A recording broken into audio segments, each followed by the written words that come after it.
বিসমিল্লাহির রহমানির রহিম। প্রিয় শিক্ষার্থীরা, তোমরা নিশ্চয়ই ভালো আছো। জাতীয় বিশ্ববিদ্যালয়ের অনলাইন ক্লাসে তোমাদেরকে স্বাগত জানাই। এই সময় তোমরা স্বাস্থ্যবিধি মানবে, ভালো থাকবে। আমরা আজকেও পরিসংখ্যানের dispersion and it's different calculation ওদিন আমরা করেছিলাম আনগ্রুপ ডাটার ক্ষেত্রে। আজকে আমরা গ্রুপ ডাটার ক্ষেত্রে অর্থাৎ শ্রেণীকৃত উপাত্তের ক্ষেত্রে কিভাবে আমরা বিস্তারের বিভিন্ন পরিমাপক গুলাকে বের করতে পারি, নির্ণয় করতে পারি, সেই বিষয়গুলো নিয়ে আমরা কথা বলবো এবং আমরা বোর্ডে হাতে নাতে সেই সমস্যাগুলো সমাধান করার চেষ্টা করব।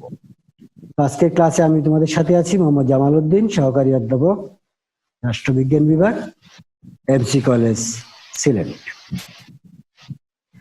আমরা প্রথমে একটু বেসিক কথা বলে নিচ্ছি। বিস্তারের সংজ্ঞা ওদিনও বলেছিলাম, কোন নিবেশনের মানগুলো হতে কেন্দ্রীয় মানের বিক্ষিপ্ততাই হচ্ছে বিস্তার। এটা দ্বারা আমরা বুঝি কোনো একটা মান কেন্দ্রীয় মান থেকে কতটুকু ছোট অথবা বড়। জিএস7 এর সংজ্ঞা ওদিন বলেছিলাম, আজকে আর বলবো না, সেটা জাস্ট একটু দেখিয়ে যাচ্ছি। একটা উদাহরণে আমরা বলেছিলাম যে একটা কেন্দ্র থেকে প্রত্যেকটি মানের কতটুকু দূরত্ব ছড়িয়ে ছিটিয়ে আছে, সেটাই হচ্ছে তার বিস্তার মান। যেমন ঢাকা থেকে খুলনা, সিলেট, রাজশাহী ইত্যাদি দূরত্বগুলো দ্বারা আমরা বুঝি। আমরা বিস্তারের বিভিন্ন পরিমাপক পেয়েছিলাম। পরিমাপক গুলাকে আমরা দেখেছিলাম অনপেক্ষ পরিমাপক, আপেক্ষিক পরিমাপক, এবং এর অনপেক্ষের চারটি নাম ছিল পরিসর, কোয়ার্টাইল ডেভিয়েশন, মিন ডেভিয়েশন, স্ট্যান্ডার্ড ডেভিয়েশন এবং ভ্যারিয়েন্স। যেটাকে আমরা যখন আপেক্ষিক পরিমাপে নির্ণয় করেছি তখন তাকে বলেছি পরিসরাঙ্ক, চতুর্থ ব্যবধানাঙ্ক, গড় ব্যবধানাঙ্ক এবং বিভেদনাঙ্ক। যেহেতু আমরা অধীনের ক্লাসে যে বিস্তারিত বিষয়গুলো বলেছি, আমরা যেখানে যে নতুন করে আজকে শুরু করবো সেটা হচ্ছে গড় ব্যবধানকে নিয়ে শুরু করব। জাতীয় বিশ্ববিদ্যালয়ের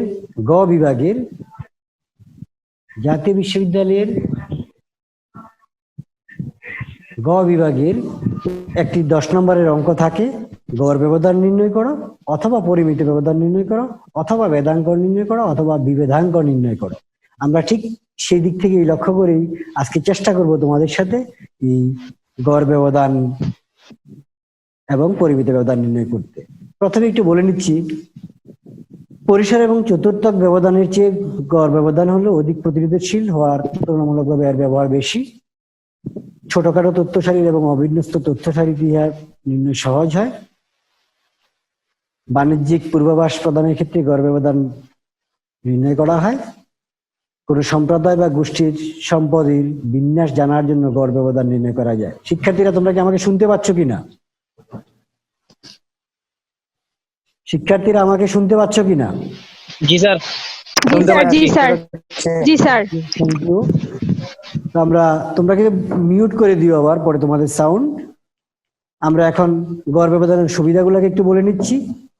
এটা সহজবোধ্য, সহজে তৈরি করা যায়, সবচেয়ে বেশি প্রাধান্য পাওয়া যায়, প্রান্তীয় মান দ্বারা কম প্রভাবিত হয়, নমুনা বিচ্যুতির প্রভাব এখানে কম হয়, নির্ণয় পদ্ধতি দ্রুত হয়, মধ্যম হতে এর মান নির্ণয় করাটা সবচেয়ে ছোট হয়।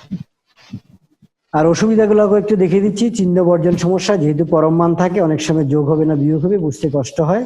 তথ্য সারির মান অজানা থাকলে অথবা না জানা থাকলে বা লুপ্ত থাকলে গড় ব্যবধান নির্ণয় করাটা জটিল হয়। এটার ব্যবহার অনেকটা সীমিত। খোলা নিবেশনের ক্ষেত্রে গড় ব্যবধান নির্ণয় করা যায় না, গাণিতিক প্রক্রিয়াটা জটিল। আর পরিমিত ব্যবধানের ব্যবহারটা একটু বলে নিচ্ছি, পরে অঙ্ক করব, তাই আমি একেবারে এখানে স্ক্রিন শেয়ারটাকে শেষ করে দিতে চাই।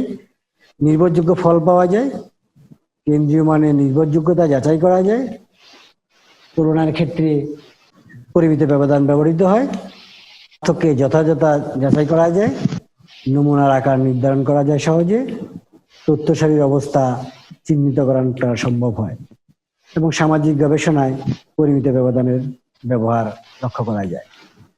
উচ্চতর পরিসংখ্যানে ব্যবহার হয় এবং অন্য অন্য পরিসংখ্যান পদ্ধতিতেও সেটা ব্যবহৃত হয়। এর সুবিধা আছে কিছু। What are the advantages of standard deviation? Let us discuss. এটা খুব সুস্পষ্টভাবে সংজ্ঞায়িত করা যায়। সকল মানগুলো বিস্তারের অন্যান্য মানের চেয়ে খুব সহজেই এই পরিমিত ব্যবধানের মানের প্রাধান্য পরিলক্ষিত হয়। নমুনা তারতম্যের কম প্রভাব পড়ে, বীজগাণিতিক প্রক্রিয়া আরোপ করা যায়, তথ্য সারির তুলনা করা সম্ভব, সম্মিলিত পরিমিত ব্যবধান নির্ণয় করা যায়। এর কিছু অসুবিধাও আছে। Now let us discuss what are the disadvantages of standard deviation. First of all, এটা নির্ণয় করা একটা জটিল পদ্ধতির হয়, প্রান্তীয় মানের প্রভাব পরিলক্ষিত হয় সেখানে। খোলা নিবেশন থেকে পরিমিত ব্যবধান নির্ণয় করা জটিল। লুপ্ত মান থাকলে অথবা মান অজানা থাকলে সিগমা বা পরিমিত ব্যবধান সহজে নির্ণয় করা যায় না, এবং লেখচিত্রে ব্যবহার করা যায় না। তো আমরা শিক্ষার্থীরা এই দেখলাম বিস্তার বলতে আমরা কি বুঝি, বিস্তারের প্রকারভেদ গুলা কি ছিল, বিস্তারের টাইপস গুলা কি ছিল, বিস্তারের অনেকগুলো সুবিধা অসুবিধা কি, তার মধ্যে গড়ের সুবিধা অসুবিধা, গড় ব্যবধানের সুবিধা অসুবিধা, পরিমিত ব্যবধানের সুবিধা অসুবিধা। এখন আমরা প্রথমেই কতগুলো তথ্য থেকে নিচের তথ্যের গড় ব্যবধান এবং গড় ব্যবধানাঙ্ক নির্ণয় করব। ওদিন করেছিলাম আমরা, তথ্যগুলো ছিল বিচ্ছিন্ন, আনগ্রুপ। আজকে লক্ষ্য করে দেখো তথ্যগুলো হচ্ছে গ্রুপ, অর্থাৎ শ্রেণী ব্যবধান দেওয়া আছে, প্রাপ্ত নাম্বার দেওয়া আছে, ছাত্র সংখ্যা দেওয়া আছে, এবং পরীক্ষার মধ্যে দেওয়া থাকে 10 থেকে 20, 20 থেকে 30 এরকম। কিন্তু আজকে দেখো একটু অন্যরকম। প্রথমে আমি লিখেছি নিচে থেকে 10, 10 থেকে 20, 20 থেকে 30, 30 থেকে 40, 40 থেকে 50, 50 থেকে 60 এবং 60 থেকে 70। অনেকে ফাজেন্ট হতে পারো যে প্রথমে নিচে লেখা, তার মানে এখানে কত হবে। এটা বুঝতে পারছো যে অন্যান্য শ্রেণীব্যক্তিগুলো যেহেতু সবসময় সমান, 10 করে গ্যাপ রয়েছে, তাই ধরে নিতে হবে এখানেও কি আছে, 10 করে শ্রেণী ব্যবধান আছে। এবং নিচে বলতে এখানে 0 থেকে 10, কথাটা হচ্ছে 0 থেকে 10, কিন্তু আমি শূন্যটা না দিয়ে দিয়েছি নিচে। পরীক্ষার হলে এরকম প্রশ্ন যদি থাকে তোমাকে বিব্রত বা ফাজেল হওয়ার জন্য থাকতে পারে, তাই ধরে নিতে হবে নিচে মানে এখানে ওই শ্রেণী ব্যবধানের সমান ব্যক্তি মাইনাস করতে হবে। ছাত্র সংখ্যা দেওয়া আছে 5, 12, 15, 25, 8, 3, 2। এইটুক দেওয়ার পরে তোমরা খাতার মধ্যে নিশ্চয়ই এই সারণীটা একটু উঠিয়ে নাও। এটা বলার অর্থ হচ্ছে আমি এখন কম্পিউটারের শেয়ার থেকে চলে যাব বোর্ডে, তখন আর এই সংখ্যাটা তোমরা দেখতে পাবে না। তাই তোমরা তোমাদের খাতায় এই ছকটা যেটা দিয়েছে প্রাপ্ত নাম্বার এবং ছাত্র সংখ্যা ওদের দ্রুত উঠিয়ে নাও। ঠিক আছে শিক্ষার্থীরা? জি স্যার, জি স্যার।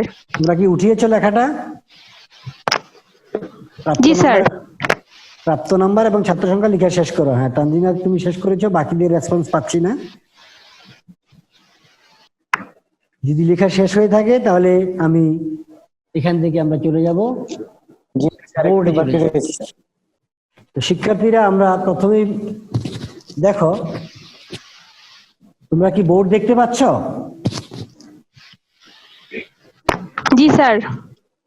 তো আমরা প্রথমে লিখেছি সমাধান, ধরি প্রাপ্ত নাম্বার সমান x এবং ছাত্র সংখ্যা সমান গণসংখ্যা।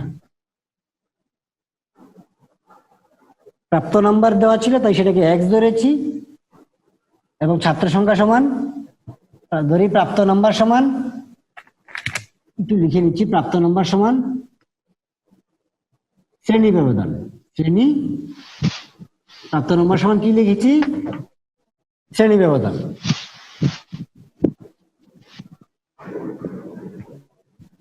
এবং ছাত্র সংখ্যা সমান x, তাহলে লিখেছি গড় ব্যবধান মানে এমডি, মিন ডেভিয়েশন, এবং গড় ব্যবধানাঙ্ক, গড় ব্যবধানাঙ্ক মানে সিএমডি নির্ণয়ের জন্য সারণী তৈরি করা হলো। সারণী প্রথমেই দেখো শ্রেণী ব্যক্তি, শ্রেণী ব্যক্তিগুলোর দিকে লক্ষ্য করো, 0 থেকে 10, 10 থেকে 20, 20 থেকে 30, এমনি ভাবে 60 থেকে 70 পর্যন্ত শ্রেণী ব্যক্তিগুলাকে আমরা দিয়েছি। পরবর্তী কলামে আমরা যাব মধ্যবিন্দু। মধ্যবিন্দুগুলা দেখো, 0 এবং 10-এর মাঝখানে কত আছে, 5, মানে প্রান্তীয় দুটো মানকে যোগ করে সেই যোগফলকে 2 দ্বারা ভাগ করলে আমরা কি পাই, শ্রেণী মধ্যবিন্দু পাই। 0 যোগ 10, 10, 10কে 2 দ্বারা ভাগ করলে কি পাই, 5, 10 যোগ 20, 30, 30কে 2 দ্বারা ভাগ করলে কি পাই, 15, 20, 30, 50 ভাগ করলে কত পাই, 25। স্যার স্যার বোর্ডটা একটু কাছে থেকে দেখালে ভালো হয়। বোর্ডটার একটু কাছে থাকলে সুবিধা হয়। আচ্ছা ঠিক আছে, আমি ক্যামেরাটাকে কাছে আনার ব্যবস্থা করতেছি। এখন দেখো একটু আগের চেয়ে দেখা যাচ্ছে কিনা। 5, 10, 15, 25, 35 একটু বোঝা যাচ্ছে? জি স্যার, বোঝা যাচ্ছে। তারপরে হচ্ছে 55, স্যার এটা কি বিচ্ছিন্ন শ্রেণী ব্যবধান না অবিচ্ছিন্ন? এটা হচ্ছে মধ্যবিন্দু। প্রথম হচ্ছে শ্রেণীব্যাপ্তি দিয়েছি, তারপরেরটা হচ্ছে মধ্যবিন্দু মানে এক্স। জি স্যার। 35-এর পরে 45, জি স্যার। 55, 65। তাহলে আমরা সবগুলো মধ্যবিন্দু দিয়েছি। আর গণসংখ্যা দেই এখন। গণসংখ্যাগুলো তোমাদের বোর্ডের মধ্যে দেওয়া আছে, দেখো। 5, 12, 15, 25, 8, 3, 2 সবগুলাকে আমরা যোগ করে নেই। যোগ করে নিলে আমরা পাবো 70। আবার তোমরা যোগ দাও, সাথে সাথে তোমরা যোগ করে নাও, দেখো যোগফলটা ঠিক আছে কিনা, 70 হয় কিনা দেখো। আমরা একটু ধীরে ধীরে যাচ্ছি, তোমরা যাতে সহজে বুঝতে পারো। পরবর্তী কলামটা লক্ষ্য করো, ডান পাশে বিচ্যুতি মান বা ডেভিয়েশন ভ্যালু মানে D. D stands for deviation value. আমরা ডেভিয়েশন ভ্যালু কিভাবে বের করি? যে সারণীটি আছে সেই সারণীটি দেখব যে মধ্যবর্তী মানের গণসংখ্যা যেখানে সবচেয়ে বেশি আছে সেই গণসংখ্যার মানটা প্লাস কাছাকাছি হতে পারে, সামনে হতে পারে, উপরে হতে পারে, অথবা একেবারে মাঝামাঝি হতে পারে। ঠিক সেই লাইনটার মধ্যে যেই গণসংখ্যা বেশি থাকবে, সবচেয়ে বেশি গণসংখ্যা কত আছে? 30 থেকে 40 এই শ্রেণীতে, এবং তার মান হচ্ছে 25। এই 25-এর লাইনে ডি এর মান হবে 0, ডেভিয়েশন ভ্যালু হবে 0। আর ঠিক এটা যেটা থাকবে এটা হচ্ছে 35। একটু ছোট্ট করে লিখে দিলাম মানে অনুমিত গড়, একটু বুঝবো। উপরের দিকে যখন যাব তখন -1, -2, এটা আগে বুঝিয়েছি তোমাদেরকে, -3। আর এখানেও +1, +2, +3। তোমরা ডিটা দেখবে যে কিভাবে হলো, উপরের দিকে মাইনাস, নিচের দিকে প্লাস। সূত্রটা ইউজ করো, x - a/c। যে কোনো একটা লাইনকে ধরো, মনে করো এখানে -3 কিভাবে হলো দেখো। x এর মান কত আছে এখানে? 5। x এর মান, এটা আমি রাফ লিখছি, যেমন x এর মান 5, এর মান 35, c এর মান 10, মাইনাস করলে 30, নিচে 10 কাটাকাটি করলে 3। যেহেতু উপরেটা মাইনাস ছিল, এটাও মাইনাস। তাহলে বোঝা গেল 3টা কিভাবে হলো।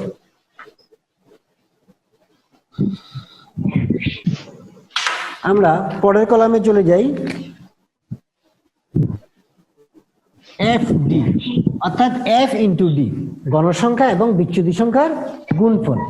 3 গুণ 5 15, মাইনাস 15, 12 গুণ 2, এটা মাইনাস এটা প্লাস, প্লাসে মাইনাসে মাইনাস, 12 দুগুণে 24, 15। আর শূন্যকে কোনো সংখ্যা দ্বারা গুণ করলে 0। 8 কে 8, 3 দুগুণে 6, 3 দুগুণে 6। এখন নিচে দেই সামেশন এফ ডি, একটু বুঝে নাও। Summation F D, summation F D মানে কি? সবগুলোকে প্লাস মাইনাস একসাথে করে নাও। এখানে লিখবো সামেশন এফ ডি, লিখবো আমরা এখানে সামেশন এফ ডি। তো একসাথে করে নাও, দেখো কত হয়। 15 15 30 40 50 54 হচ্ছে মাইনাস, আর প্লাস হচ্ছে 20। রেজাল্টটা কত দাঁড়াচ্ছে? -34। অর্থাৎ বড় সংখ্যা থেকে ছোট সংখ্যাটাকে মাইনাস করে দিলাম। এতটুকু করার পরে আমরা এখানে একটু ব্রেক নিব।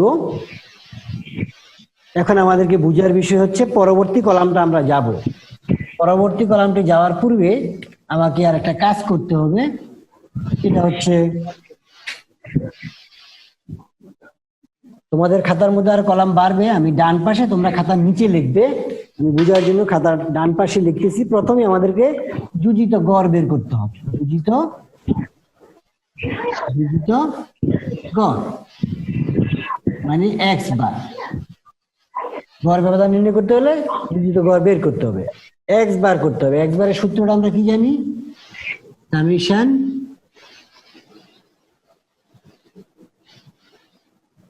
ছোট সূত্র করে এ প্লাস x/n না summation a plus F D by N into C. এখানে একটি সূত্রের ব্যাখ্যা আছে। সূত্রের ব্যাখ্যা হচ্ছে এ মানে হচ্ছে অনুমিত গড়,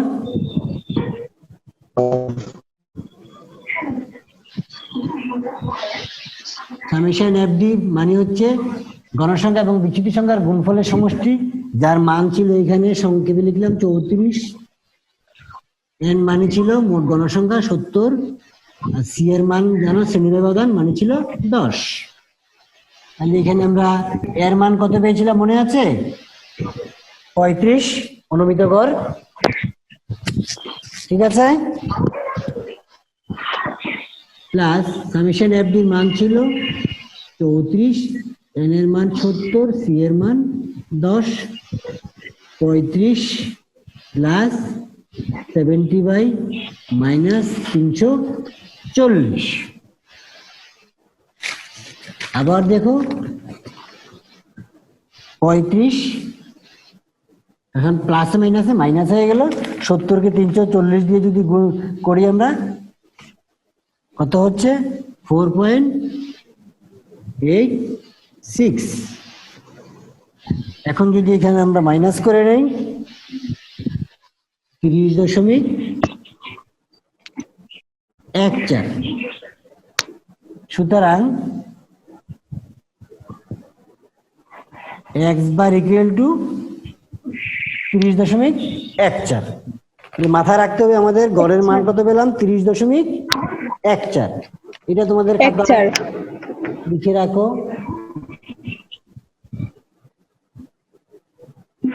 এখন 30.14 কথাটা লিখো, আর আমি বোর্ডটা এখন মুছে দিব, পরের কলামটা আমাকে লিখতে হবে। পরের কি কলামটা হচ্ছে সেটা হলো পরম মান এক্স মাইনাস এক্স বার, এটাকে বলা হয় পরম মান অথবা মডুলাস, চিহ্ন বর্জিত মান। এর মানে হচ্ছে প্রত্যেকটা এক্স এর মান এক্স বারের মান থেকে বিয়োগ করব আমরা, অর্থাৎ এখান থেকে বিয়োগ করব। তাহলে এখানে এক্স এর মান কত? 5, এক্স বারের মান কত? 30.14। তাহলে আমরা যদি বিয়োগ করি ফল কত হবে? 25.14। কিভাবে হলো? 30.14 থেকে 5 বিয়োগ করে দেখো, 30.14 থেকে 5 বিয়োগ করে দেখো, তাহলে এটা হয়ে যাচ্ছে। এখন পরবর্তী কলামে লক্ষ্য করে দেখো 15.14, 5.14 এবং নেক্সট কলামটা হচ্ছে 4.86। কিভাবে হলো? এখানে আছে 25 আর গড় আছে 30.14। তাহলে লক্ষ্য করে দেখো, তুমি যদি ভাগ করো কোত্থেকে বিয়োগ করবে? 25 থেকে 30.14 বিয়োগ করলে 4.86 হয়। 14.86, 24.86, 34.86, যেহেতু 10 করে অ্যাড হয়েছে। আমরা এইটুক পর্যন্ত করতে পারলাম। স্যার এক্স থেকে এক্স বার বিয়োগটা মানে বুঝতে পারি নাই। এক্স এর মান হচ্ছে এইগুলো 5, 15, 25, 35, 45, 55, 65, আর এক্স বারের মান হচ্ছে 30.14, যেটা এখন অঙ্ক করে আমরা বের করলাম 30.14। ওই 30.14 থেকে এই মানটা প্রত্যেকবার বিয়োগ করেছি, বিয়োগ করে করে এটা পেয়েছি। দেখো যে কোনো একটা লাইনকে তুমি করো, এটাকেই করো 65 থেকে 30.14 বাদ দাও, তাহলে পেয়ে যাবে। তোমরা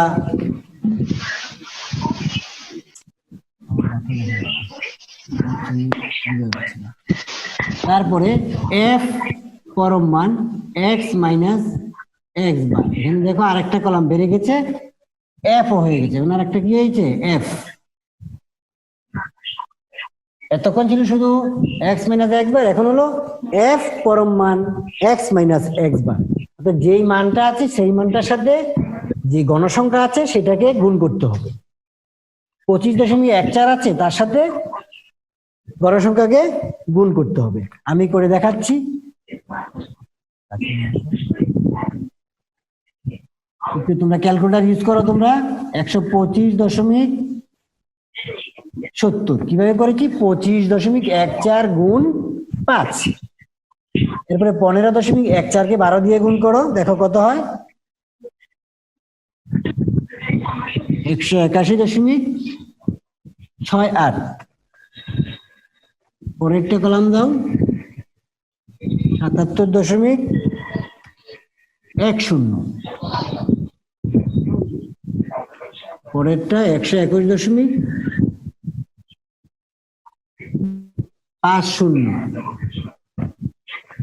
118.88।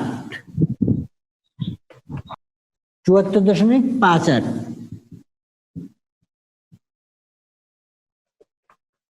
69.72।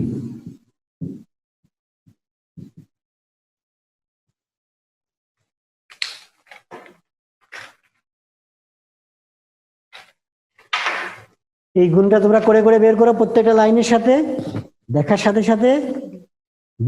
সাথে তোমরা ক্যালকুলেটর দিয়ে গুণ করে দেখবে, গুণ করে দেখো এটা মিলে যাবে।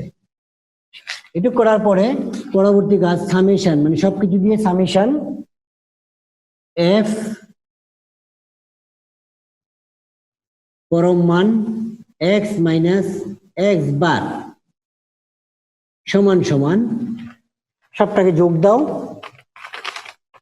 সময় লাগবে তোমাদের যোগ করতে, তারপরে আমি এখানে করে রেখেছি 769.16। 769.16 হচ্ছে এখানকার যোগফল। তোমরা এটুক পর্যন্ত উঠিয়ে নাও, তারপরে আমরা এটাকে সূত্র প্রয়োগ করতে যাব।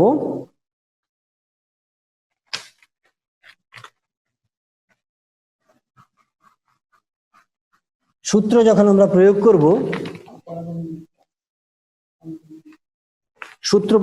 এখন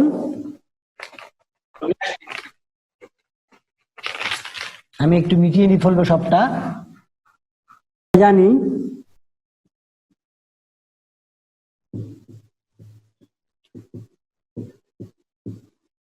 গড় ব্যবধান এমডি থেকে কি হবে সূত্রটা, সামেশন পরম মান এফ পরম মান x minus x bar divided by N. তাহলে এখানে সূত্রের ব্যাখ্যাও লিখতে পারবে, অর্থাৎ চিহ্ন বর্জিত শ্রেণী মধ্যবিন্দু থেকে গাণিতিক গড়ের বিয়োগফলের এবং এর গণসংখ্যার সমষ্টিগুলার মোট সমষ্টি। কি পেয়েছিলাম আমরা মানটা, নিশ্চয় মনে আছে তোমাদের, 769.16। এন এর মান ছিল আমাদের 70। আমরা যদি এটাকে একটু ক্যালকুলেশন হিসাব করে নেই, তাহলে মান কত দাঁড়াচ্ছে দেখো, 10.99। তাহলে এই 10.99, সুতরাং নিম্ন গড় ব্যবধান এমডি সমান 10.99। তাহলে আমরা গড় ব্যবধানটাকে খুঁজে পেয়ে গেলাম। এখন আমরা গড় ব্যবধান যদি পেয়ে গেছি, আরেকটি কাজ কি করতে হবে আমাদেরকে? গড় ব্যবধানাঙ্ক নির্ণয় করতে হবে। আমরা বোর্ডের উপরের অংশই করব। এইটুকু আমরা মুছে নিলাম।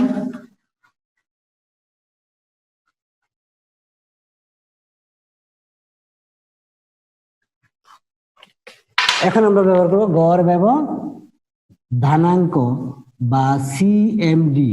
এর সূত্রটা কি ছিল? সিএমডি এর সূত্রটা হচ্ছে গড় ব্যবধান ডিভাইডেড বাই গাণিতিক গড় ইন্টু 100। তাহলে গাণিতিক গড় ব্যবধানের মান কত পেয়েছিলাম আমরা? 10.99। 10.99 আর গড় পেয়েছিলাম আমরা 30.14 ইন্টু 100। ক্যালকুলেশন করো কত হচ্ছে? 1099। 10 দিয়ে গুণ করে ফেললাম আমরা 30.14। তো সমান সমান কি দাঁড়াচ্ছে এখানে? 36.46%। তাহলে আমরা এখানে গড় ব্যবধানাঙ্কটাও পেয়ে গেলাম। গড় ব্যবধানাঙ্কটাও পেয়ে গেলাম আমরা 36.46%। তাহলে আমরা এই অঙ্ক থেকে গড় ব্যবধান পেলাম, গড় ব্যবধানাঙ্ক পেয়ে গেলাম। তো আমরা এই ক্ষেত্রে একটি পূর্ণাঙ্গ সমস্যা পেলাম, গাণিতিক গড়, গড় ব্যবধান, গড় ব্যবধানাঙ্ক। এই শেষ নয়, এই ক্লাসের মধ্যেই আমার হাতে আরো 7-8 মিনিট সময় আছে। আমরা চেষ্টা করব কিভাবে পরিমিত ব্যবধান এবং ভেদাঙ্ক নির্ণয় করা যায় সেটাও বের করতে এই একই সারণী থেকে, এই একই সারণী থেকে। তো আমরা আবার ঠিক যে সারণীটি ছিল তোমরা তোমাদের খাতায় আবার উঠিয়ে নাও। নিচে নিম্নের উপাত্তগুলা থেকে যে উপাত্তগুলা দেওয়া ছিল সেই উপাত্তগুলা থেকে কি করব? এখন পরিমিত ব্যবধান নির্ণয় করব। আমি আবার লিখে দিচ্ছি সমাধান।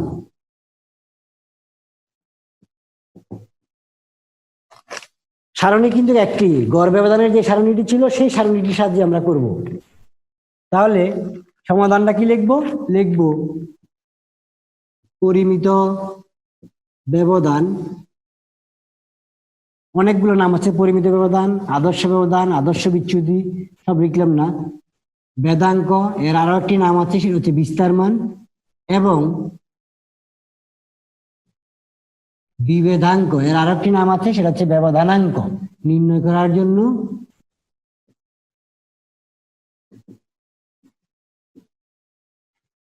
সারণী তৈরি করা হলো। সারণীটা কোনটা ছিল? তোমাদেরকে একটু আগে যেটা বলেছিলাম গড় ব্যবধান, সেটাই বলেছি। শ্রেণী ব্যক্তি কি ছিল? 0 থেকে 10, মানে নিচে থেকে 0 থেকে 10, 10 থেকে 20, 20 থেকে 30, 30 থেকে 40, 40 থেকে 50, 50 থেকে 60, 60 থেকে 70। পরবর্তী কলামে আমরা আবার লিখব মধ্যবিন্দু। আগের মতোই মধ্যবিন্দু গুলাকে দিয়ে দিচ্ছি 5, 15, 25, 35, 45, 55, 65। এবং গণসংখ্যাগুলা মনে আছে? ঠিক গণসংখ্যাগুলাকে আগের মতো লিখে নাও। মানে এফ গুলা কত কত ছিল? 5, 12, 15, 5, 12, 15, 25, 8, 3, 2। এন এর মান কত ছিল? 70।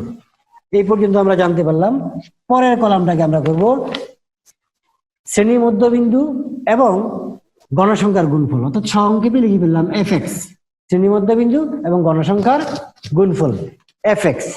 এফএক্স এর মানগুলো 5 গুণ 5, 25, 15 গুণ 12, 180, 375। তারপর লক্ষ্য 35 × 25 = 875, 360, 165, 130 এবং এটাকে যোগ করলে আমরা পাই সামেশন এফ এক্স কে একসাথে গুণ করলে পাচ্ছি আমরা 2110। পরের কলাম এফ এক্স স্কোয়ার, এখানে লক্ষ্য করো এফ এক্স ছিল, এখানে এক্স এর উপরে স্কোয়ার আছে, এফ এর উপরে স্কোয়ার নেই, তাহলে এক্সটাকে স্কোয়ার করে নিবে, 5 5 25, 25 কে আবার 5 দিয়ে গুণ দিব, তাহলে হলো 125। পরের কলামটা দেখো 2700, 9375, 30625, 16200, 9075, সর্বশেষ 8450। এটা গুণ পেয়েছো, কিভাবে করলাম?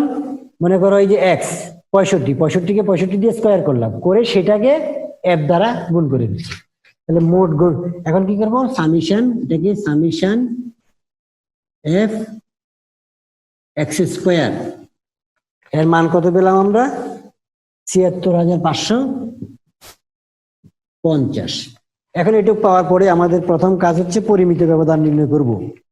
পরিমিত ব্যবধান নির্ণয় করতে গেলে এই সারণীটা সবাই উঠানো শেষ করো। আমি একটু মিটিয়ে নিচ্ছি, সূত্র প্রয়োগ করার জন্য আমার জায়গা দরকার।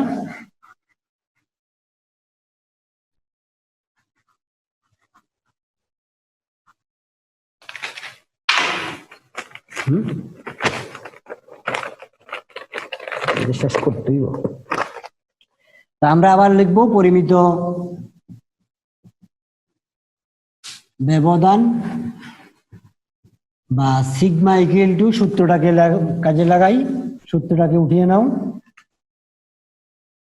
Root over summation F X square divided by N minus first bracket summation F X divided by N whole square. এখন আমরা মান বসাই, সামেশন এফ এক্স স্কোয়ার এর মান কত পেয়েছিলাম? 76550, এন এর মান পেয়েছিলাম 70, আবার এখানে সামেশন এফ এক্স স্কোয়ার এর মান পেয়েছিলাম 2110, এন এর মান 70 হোল স্কোয়ার। এটাকে যদি আমরা কাটাকাটি করি মান পাবো কত? 1093.5714। এই চিহ্নটা মাইনাস মাইনাস। এখন 70 দিয়ে 2110 কে ভাগ করো, ভাগ করে সেটাকে স্কোয়ার করো, করে আমরা মান পাবো কত? 908.5918। কিভাবে হলো? প্রথমে এটাকে ভাগ করো, ভাগ করে সেটাকে স্কোয়ার করে নাও। এখন 1093 দশমিক এত থেকে এত বিয়োগ করো, বিয়োগ করে বিয়োগফল পেয়ে যাবো আমরা 184.9796।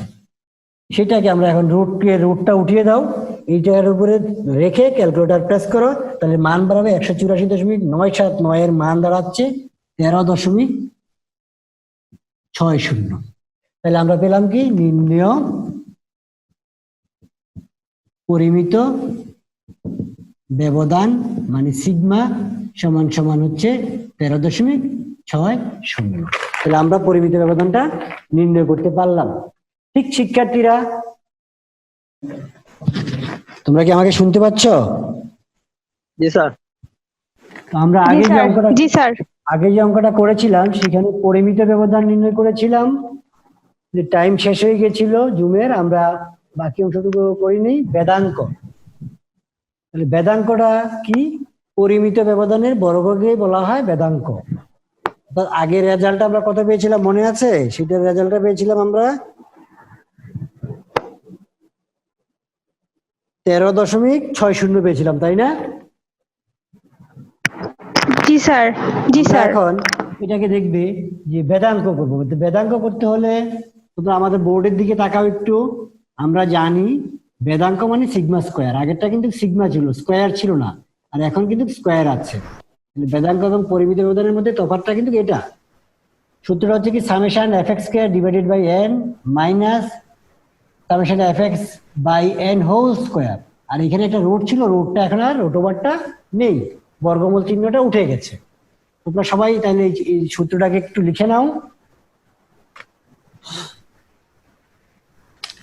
তো এখন দেখি সামেশন এফ এক্স স্কোয়ারের মানটা আমরা কত পেয়েছিলাম। বড় একটি মান ছিল ৭৬,৫৫০। এন এর মান ছিল কত আমাদের হাতে, ৭০। 70। এই চিহ্নটা minus minus bracket. Summation F x এর মান কত পেয়েছিলাম, ২১১০ 10। ছিল ৭০। 70।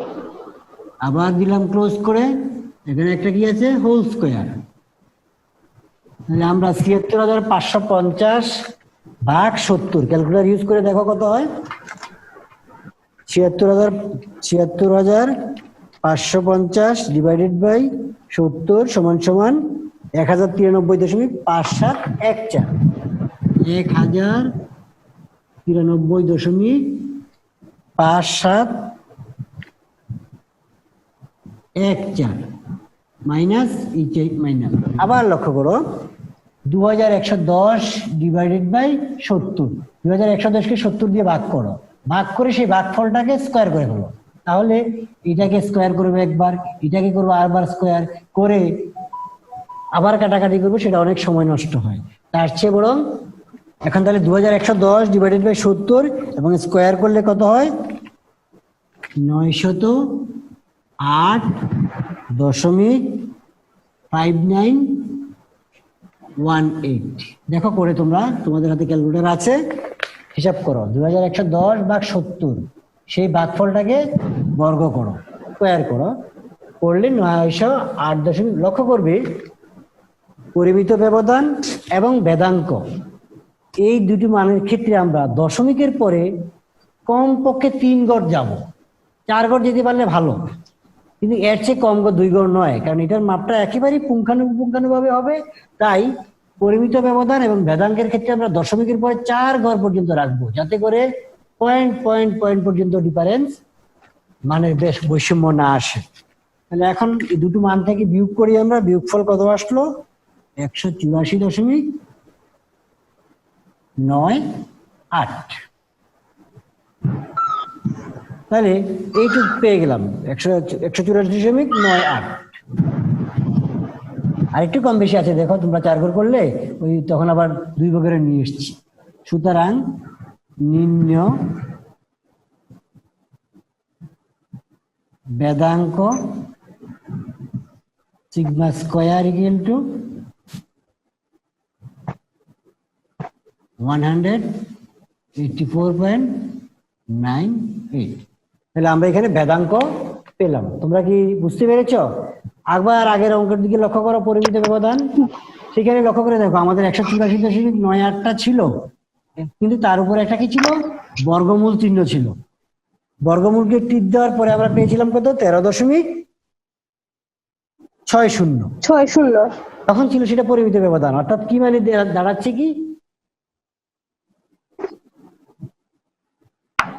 তার মানে হচ্ছে বেদাঙ্কটাকে যখন বর্গমূলে পরিণত করা হয় তখন তা পরিমিত ব্যবধান, আর পরিমিত ব্যবধানটাকে যখন বর্গে বা স্কোয়ারে কনভার্ট করা হয় তখন সেটা হয়ে যায় বেদাঙ্ক। তাহলে আমরা এখানে বেদাঙ্কটাও খুঁজে পেলাম। তো আমি আবার বোর্ডটাকে ইরেজ করব, আমাদের আরো একটি অংশ রয়ে গেছে। সেটা কি রয়ে গেছে, বিভেদাঙ্ক নির্ণয়। বিভেদাঙ্কের অপর নাম কি ছিল, ব্যবধানাঙ্ক। মনে রাখবে গড় ব্যবধানাঙ্ক এবং ব্যবধানাঙ্ক এক কথা নয়। পরিমিত ব্যবধানের যে সহগ, পরিমিত ব্যবধানের সহগকেই বলা হয় ব্যবধানাঙ্ক অথবা বিভেদানাঙ্ক। তাহলে আমরা আসলে এটা মুছে নিই, আমরা এখন করব বিভেদানাঙ্ক নির্ণয় করব, বিভেদাঙ্ক অথবা কোএফিসিয়েন্ট অফ ভেরিয়েশন। আমরা আবার লিখবো সূত্রটা। আমরা জানি বিভেদাঙ্ক এর অপর নাম কি আছে, ব্যবধানাঙ্ক। এর অপর আরো একটা নাম আছে, কি বলছিলাম, পরিমিত ব্যবধানের সহগ। ইংলিশে কি হবে সেটা? সিবি সমান সমান, সবগুলো একই নাম। সূত্রটা কি ব্যবহার করব? সূত্রটাকে আমরা লিখে নিচ্ছি, পরিমিত ব্যবধান, পরিমিত ব্যবধান। পরিমিত ব্যবধান মানে কি ছিল? সিগমা। আর সিগমা ডিভাইডেড বাই কি হবে? গাণিতিক গড়। মনে আছে আমরা যে প্রথমেই গাণিতিক গড় বের করেছিলাম? গাণিতিক গড় মানে এক্স বার ইন্টু 100। কেননা শতকরা প্রকাশ করতে বিভেদাঙ্ক, গড় ব্যবধানাঙ্ক, পরিসরাঙ্ক, চতুর্থ ব্যবধানাঙ্ক প্রত্যেক ক্ষেত্রে কিন্তু 100 দিয়ে আমরা কি করি? প্রকাশ করি। শতকরা প্রকাশ করতে হয়। আমি সূত্রটা কি দিই? পরিমিত ব্যবধানের মান কত পেয়েছিলাম আমরা? 13.60। গাণিতিক গড় কত পেয়েছিলাম? 30.14। এখন কি হবে এটা? 1360 গুণ করে নিলাম 100 ইন্টু 13.60 হইল 30.14। এটাকে যদি আমরা কাটাকাটি করে নিই তাহলে কত হবে? ভাগ করো 1360 কে 30.14 দ্বারা ভাগ করো 45.12। যেহেতু শতাংশে প্রকাশ, মনে রাখতে হবে শতকরা চিহ্ন বাধ্যতামূলক। শতকরা চিহ্ন যদি না দাও এটা কিন্তু অঙ্ক ভুল হবে এবং এর জন্য নাম্বার কাটা যাবে, পরিশ্রমটা অনেকটা নষ্ট হবে। সুতরাং এই বিভেদাঙ্ক বা ব্যবধানাঙ্কের সূত্র দেখাও, পরিমিত ব্যবধান ভাগ গাণিতিক গড় ইন্টু 100। পরিমিত ব্যবধানের মান ছিল 13.60 আর গাণিতিক গড় পেয়েছিলাম আমরা 30.14 শতকরা 100। এটাকে 13.60 ইন্টু 100 1360 ডিভাইডেড বাই এত, এটাকে ভাগ করে পেলাম 45.12। লাস্টে আমরা লিখে দিব, সুতরাং নির্ণেয় বিভেদাঙ্ক সিবি সমান কি পেলাম? 45.12%। তো শিক্ষার্থীরা আমরা এখানকার অঙ্ক, আজকের অঙ্কটা এখানেই আমরা শেষ করলাম। আমরা এখানে কয়েকটি জিনিস পেলাম, কয়েকটি জিনিসের মধ্যে ব্যবধান করলাম, পরিমিত ব্যবধান করলাম, ভেদাঙ্ক করলাম, বিভেদাঙ্ক করলাম এবং আমরা তোমাদেরকে এই মহামারীর যুগেও ক্লাস করেছো। ভালো থাকবে, স্বাস্থ্যবিধি মানবে এবং তোমরা সুন্দরভাবে চলবে, প্রস্তুতি নেবে। এবং এই বলে আজকে তোমাদের কাছ থেকে আমি বিদায় নিচ্ছি। সবাইকে ধন্যবাদ। আসসালামু আলাইকুম স্যার। ওয়ালাইকুম সালাম।